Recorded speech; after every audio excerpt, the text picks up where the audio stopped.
Alright guys, and now I want to talk about coordination in pieces, especially in imbalanced positions. So imbalanced positions are where one side has, let's say, a queen and the other side has two rooks, or a queen versus three minor pieces.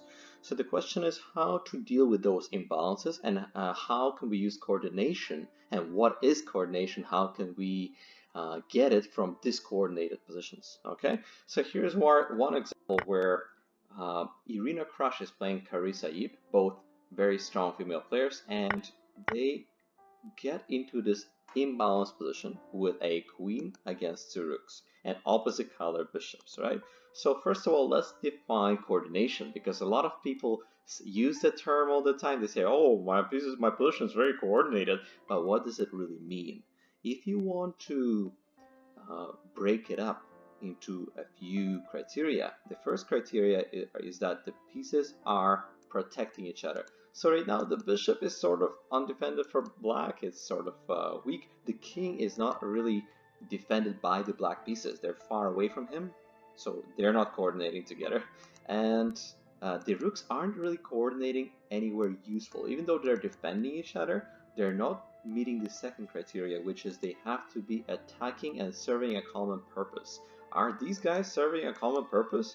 What's the purpose? Just standing there doing nothing? So of course it's not a purpose, and that's why the coordination criteria will go in White's favor right now, because his queen and bishop are not only looking at something that they can take, but also they are defending each other, and very soon they're going to be working towards the common purpose of attacking light squares. And that's gotta be strong considering black's weakened king, right? Look at that guy. He's all alone, nobody to help him, and for example, the queen can take over the dark squares and the bishop will take over the light squares. And let's see how long the king can survive that attack, right? That's why the queen goes right into the fray, right into the black camp in order to get the dark squares, in order to invade the weakened king side.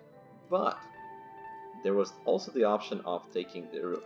But after taking the rook, it's no longer about coordination. It's more about endgame technique in opposite colored bishop endgames, right? So Irina decides she should keep the queen on and attack with the queen using her coordinated pieces, which makes sense for now.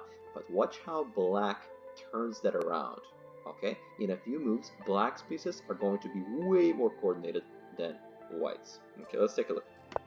Rook d8, making sure that all the pieces are protected first of all. And now black has to solve the problem of the light squares and the attack on the light squares, the assault on the light squares. And one creative solution is just to run up. If the king is on h6, it's really hard to attack.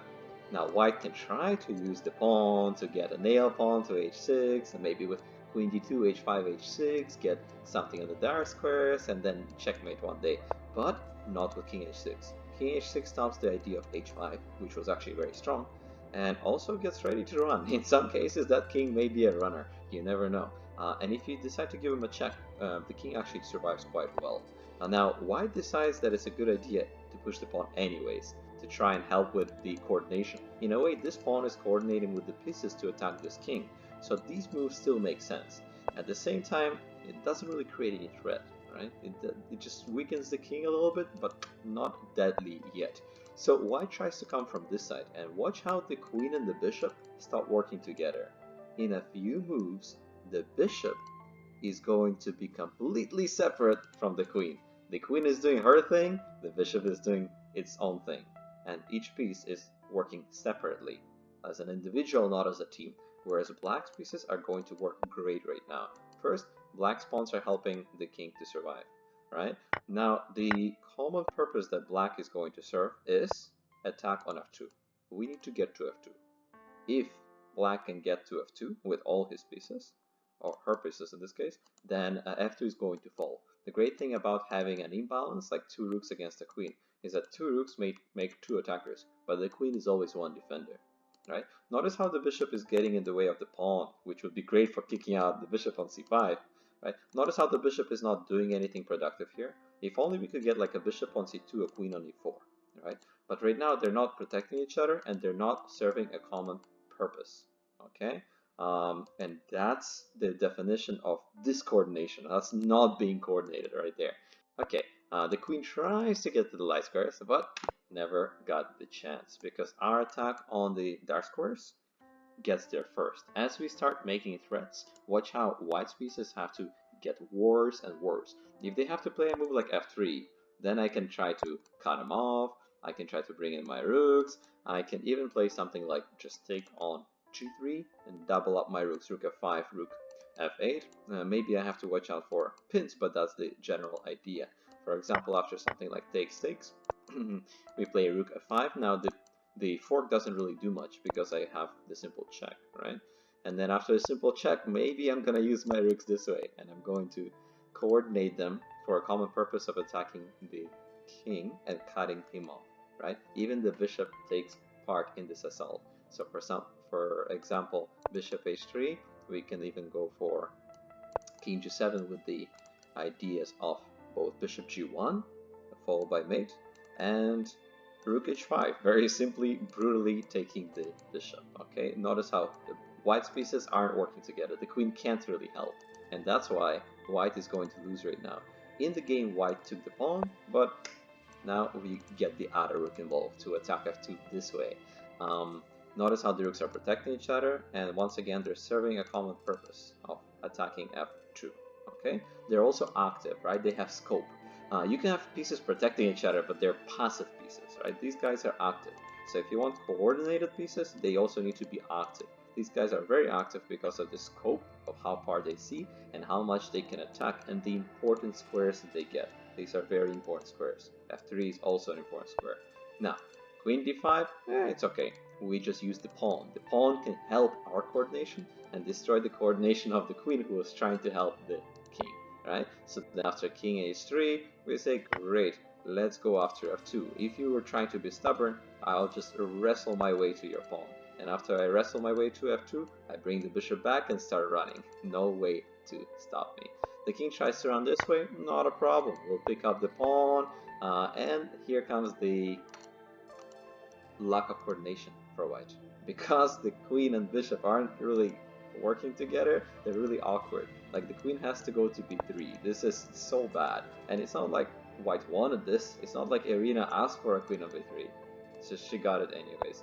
And now the bishop just runs back, making way for the pawn to promote, and we can even give up our rook to finish off the game. One check isn't going to hurt anyone. I think black ran to g7 and in a few moves won the game anyways. The checks are going to run out because my pieces are very well coordinated, which means they can block the checks as well, so there shouldn't be a perpetual. Okay, so that's one example where pieces were number one, protecting each other, number two, serving a common purpose, and number three, active looking at important influential squares. Important such as f2, okay, that's an important square. Now let me show you how that looked like in one of my games. So I'm going to fast forward right now because the opening wasn't really that interesting, both sides were just playing decent moves, and somewhere around here I was white, and I said, how can I coordinate all my pieces? Black just won a pawn, but all his pieces are stuck. The knight is horrible, not coordinating with anyone, trying to come back in the game, trying to do something, maybe heading for b7, but even here he has no future. So I said, first of all, I need to start a kingside attack. I need my queen to come in to work together with the knight, so that we have tactics like knight takes h6, pawn takes, and queen takes f6. This pawn doesn't really matter much, we can just ignore it for now. The pawn is stuck protecting the bishop, but they have some ideas of their own, so let's coordinate my bishop, let's make sure he's safe, and then he's working together with the other pieces to attack the king, right? Notice how the pieces are safe, they're covering all the key squares. The rook, the bishop, and the pawn are blocking the b file, so their rook can never fire there, okay? And now we have to make them active. Before they're a little passive, right? Not the best bishops I have ever seen, not the best attackers. So once we play f4, everything falls into place. Of course, taking would be very, very scary. If you want to allow a knight like this to come into your house, good luck. I have all kinds of checkmate threats with that knight. So that's why they can't really take. And if they can't take, because their queen's not protecting as it should be, and that means their pieces are not coordinated, while my pieces are just starting. are just beginning to get coordinated. Now we had for f5, we got this beautiful square from which we can't be kicked out. And now that we have the beautiful square, we don't even need the bishop anymore. This guy was extra. The dark square bishop will be the attacker here. Okay, we open up the diagonal, we open up the file, and we open up the hallway for the second rook to come in. Even this rook is going to serve a common purpose, which is attacking on the 6th rank. We have threats like knight takes, followed by rook. We have threats like queen f3, rook f1, brutally going for the f file, and the bishop is doing great, and each piece is doing great, and our piece coordination is stopping their piece coordination. They don't have knight d6 because we cover the 6th rank now. Okay, so our coordination helps us ruin their coordination and their pieces. Okay, they try to cover everything, but they're in passive mode. Every white piece is active, every black piece is passive. So let's go bring in more active pieces. Now the queen and rook are coordinating to fire at one guy, right? Now the bishop and knight are coordinating to fire at one guy, to aim for h6, okay? Now they have to try and go for desperate measures, because if they don't do anything, I am coming for f6. One idea is knight takes followed by rook takes. Another idea is just queen g3 going for mate. It's not so easy to stop. They try to sacrifice the rook, trying to be creative here, but we can just open up their king, even if it involves a counter sacrifice. We sacrifice our knight so we can get to their king. Notice how our coordination is going to last.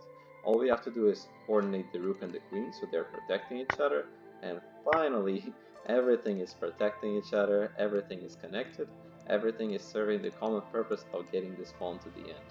And very soon, one way or the other, the pawn will get to the end.